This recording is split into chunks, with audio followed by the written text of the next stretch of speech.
César Tello, muchísimas gracias por recibirnos nuevamente. Gracias por aceptar esta entrevista para Enlace Judío. Y bueno, comenzamos el año y la buena noticia es que lo positivo de la profecía maya se cumplió, es decir, que solamente fue un cambio cíclico, cambio de era, cósmico, exactamente, y no se destruyó el mundo. Ahora la pregunta que viene es, ¿qué nos espera para el 2013 en el sector económico financiero? Sí. Bueno, primero agradecer, Enrique, aquí la oportunidad de la entrevista, y sí, coincido totalmente contigo de que fue solamente algo un poco medio cósmico, la cuestión esta de la profecía maya, porque la realidad pues la seguimos viviendo día a día, ¿no? Mira, yo quisiera empezar con qué nos espera para el 2013, haciendo un pequeño resumen de lo que nos ha pasado. Primero, no hay que olvidarnos que estamos todavía inmersos, que no hemos salido de una crisis mundial financiera, me refiero al tema financiero, que empezó en el 2008, ya estamos en el 2013, empezando el 2013, ya terminamos 2012, y no ha terminado esa crisis. Seguimos inmersos en esa crisis financiera. En México, obviamente, lo hemos resentido, esta crisis nos ha afectado como a todo el mundo, y algo que vale la pena mencionar es que anteriormente a esa crisis financiera mundial, México vivió muchas crisis, desde 1976 y el 84, y muchas crisis vivió México, pero eran crisis internas, crisis en México, y que logramos salir de esas crisis. Obviamente ahora nos ha costado más trabajo, como a todos, salir de esta crisis porque es una crisis mundial. En las anteriores crisis, que eran las de México, pues sí salíamos porque tomábamos muchas medidas y era interno, era un país y sales a flote, ¿no?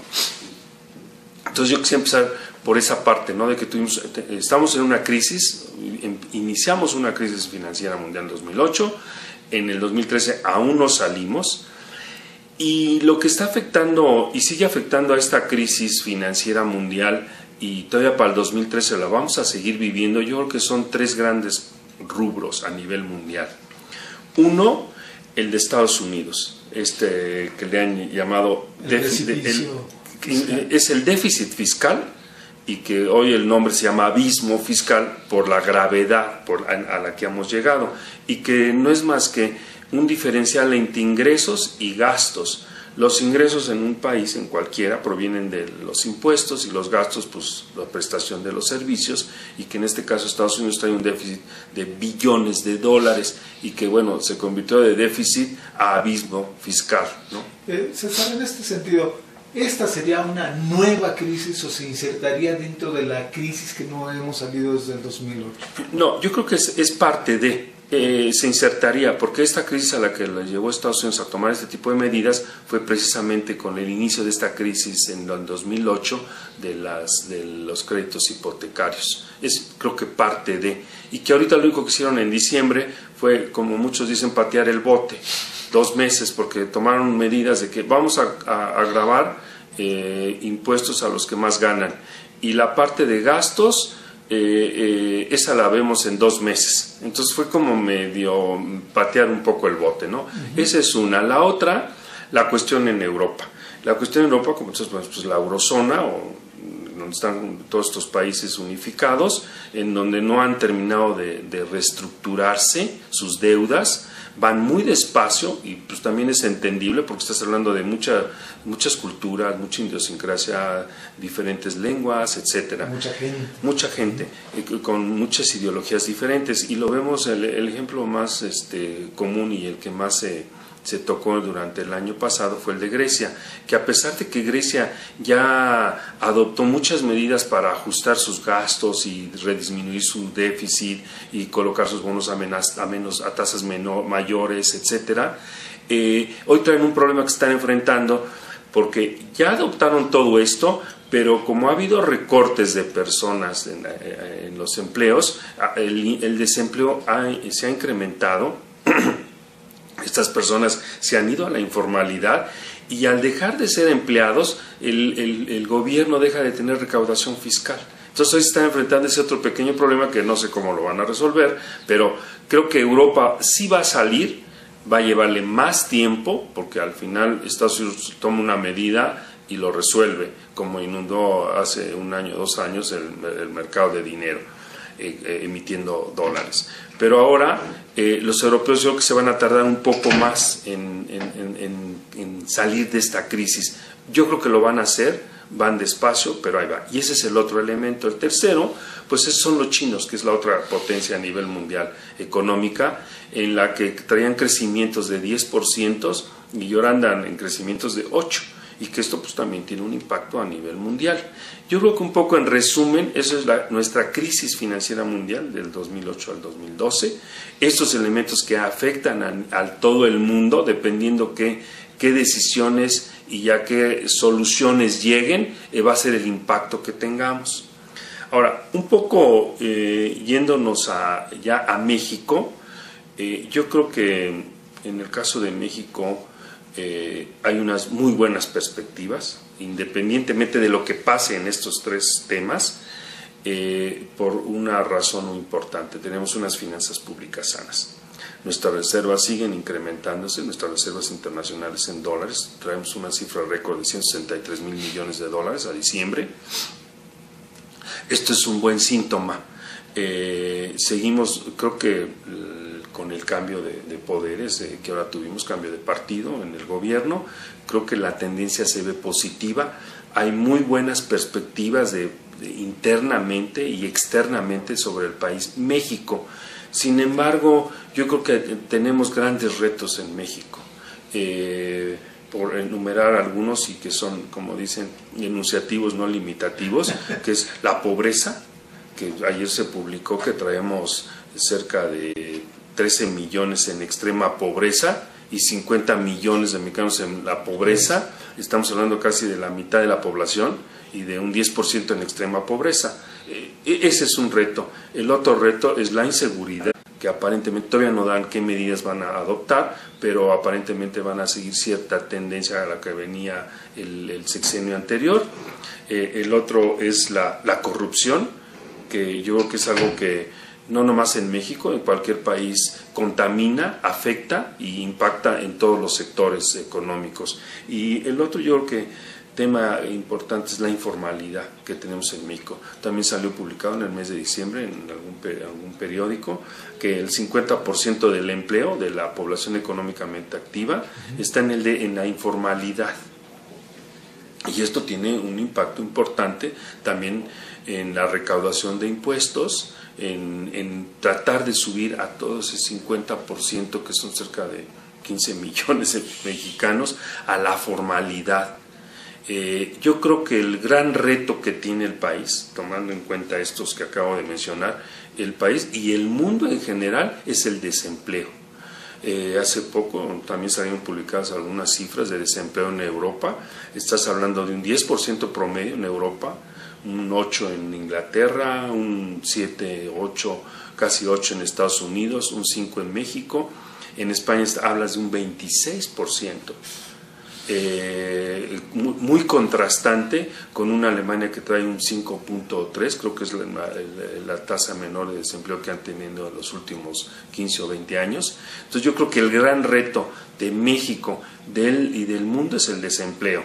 Y yo creo que en la medida que ataquemos este problema del desempleo, vas desarrollando una economía interna, vas atacando estos temas que hablaba yo de pobreza, de inseguridad, de corrupción, las vas atacando. Entonces, mira, en la medida que, y parece ser, por lo que hasta ahorita han anunciado el nuevo gobierno, que las medidas son positivas, son muy buenas, hay muy buena recepción por parte de la iniciativa privada, interna, del exterior, de que México es hoy una gran oportunidad para invertir como país. Y yo ahorita voy a dar unos datos para que nos demos una idea de cómo estamos en ese sentido. Siguen ingresando reservas, a las reservas internacionales siguen creciendo, sigue habiendo entrada de divisas en turismo, en las remesas, en la balanza, en comercio exterior, sigue entrando una gran cantidad de divisas a este país.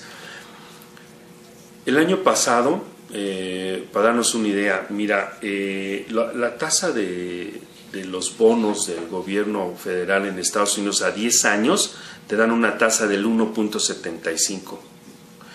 Los CETES en México a 28 días te dan una tasa del 4.25.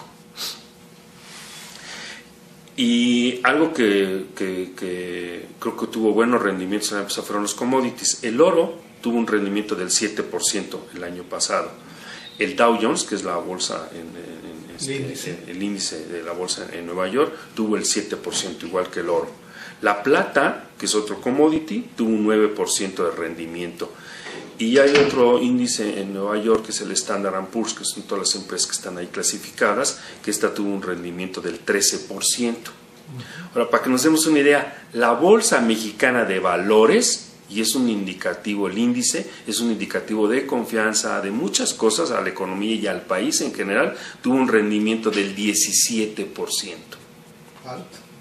Si tú comparas un 17 contra los CETES al 4.25 o al oro al 7 o a la bolsa de Nueva York al 7, es altísimo. Y esto es un indicativo de que las perspectivas para 2013 son bastante buenas. Ahora, nosotros en nuestro mercado de divisas, para también tener un punto de comparación, que es un gran indicador, es un termómetro que se mueve todos los días, cada minuto, las 24 horas, muy rápido, reacciona muy rápido a todos los factores económicos y políticos, tanto nacionales como internacionales. Tuvo un rendimiento negativo el año pasado del 8.4%. ¿Qué quiere decir? Que si alguien compró dólares en enero del año pasado y los vendió en diciembre, perdió el 8.4%. O sea que el peso se fortaleció. Esto es también un gran indicativo, a diferencia de sexenios anteriores, de que ya el dólar se volvió realmente un indicador económico. De que anteriormente, como yo hablaba al principio de la entrevista, México vivía sus propias crisis. El tipo de cambio era un indicador político, no era un indicador económico.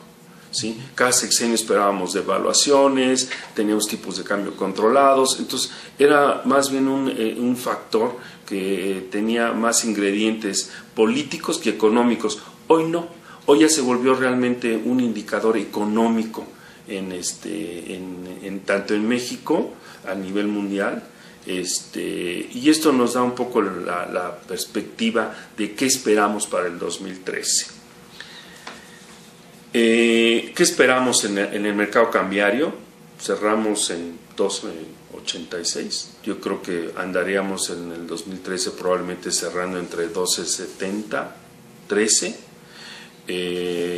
La bolsa, aun cuando con ese rendimiento del 17% que rebasó todos los rendimientos, yo creo que es un poco preocupante, entre comillas. O sea, sí es un indicador de confianza, pero el hecho que te dé tanto rendimiento pues preocupa. No olvidemos que la bolsa, como cualquier mercado, es de oferta y demanda, y la gente cuando ve que va subiendo quiere comprar porque da buenos rendimientos, y ahí es donde va en contra del principio que dice vende cuando sube, compra cuando baja.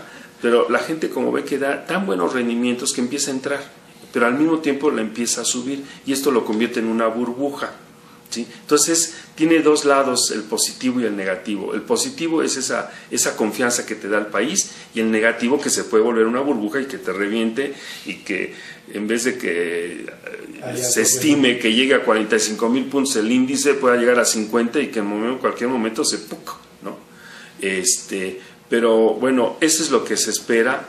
Yo creo que los commodities se van a seguir manteniendo con esos rendimientos de 6-7%, igual las bolsas en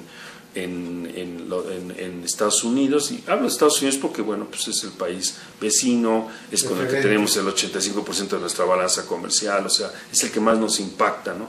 Entonces, yo creo que las tasas se van a seguir manteniendo. Ayer ratificaron el Banco Central Europeo las tasas en Europa con 0.75% al año. Se van a seguir manteniendo, y en la medida que se sigan resolviendo estas cuestiones de Estados Unidos hacia Europa y ataquemos el desempleo, creo que las perspectivas que se ven para el 2013 son bastante buenas. Una última pregunta, César, si me permites.